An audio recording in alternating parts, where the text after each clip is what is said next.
घाट के किनारे एक साधु अपना डेरा डाले हुए था। वह वहीं बैठा रहता और एकाएक चला उठता, जो चाहोगे सो पाओगे।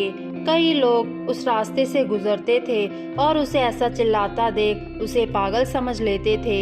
कई लोग उस पर हंसते तो कोई लोग उनका मजाक बनाते। फिर एक दिन एक युवक उसी रास्ते से गुजर रहा था। वो बेरोजगार था। उस साधु की आवाज़ उस युवक के कानों में पड़ी। वो अब भी वहीं चिल्ला रहा था, जो चाहोगे सो पाओगे, जो चाहोगे सो पाओगे। यह सुनकर युवक साधु के पास पहुंच गया और उसने पूछा कि क्या सच में जो मैं चाहूँगा वो मुझे मिल जाएगा? क्या आप सही में मुझे दे सकते हो? इस पर साधु बोला कि सबसे पहले तुम्हें ये बताना होगा कि तुम क्या चाहते हो। तब युवक बोला, बाबा मैं चाहता हूँ कि मैं एक बहुत बड़े हीरो का व्यापारी बनूं। क्या आप इस इच्छा को पूरा कर सकते हैं?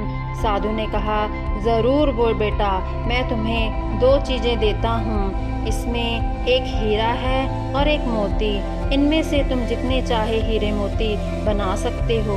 यह सुनकर युवक बहुत खुश हुआ। साधु ने युवक से कहा कि वो अपनी दोनों हथेलियां आगे बढ़ाए। जैसे साधु ने कहा वैसे ही युवक ने किया।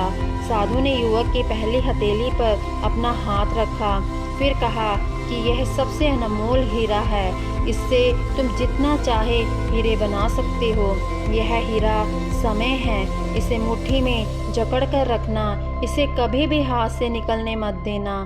फिर साधु ने युवक की दूसरी हथेली पर मोती रखा और कहा कि अगर किसी भी काम में समय लग रहा हो तो इस मोती को धारण कर लेना। यह मोती धैर्य है। इससे तुम जो चाहो वो हासिल कर पाओगे।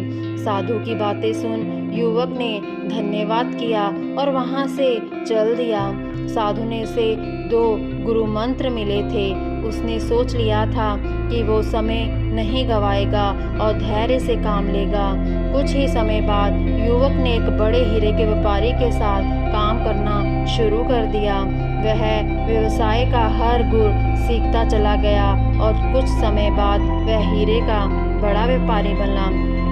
अगर आप कोई लक्ष्य प्राप्त करना चाहते हैं तो आपको समय और धैर्य दोनों की आवश्यकता होती है। बिना समय व्यर्थ किए अपने लक्ष्य की ओर बढ़ें। साथ ही किसी भी समय में अपने धैर्य का दामन न छोड़ें।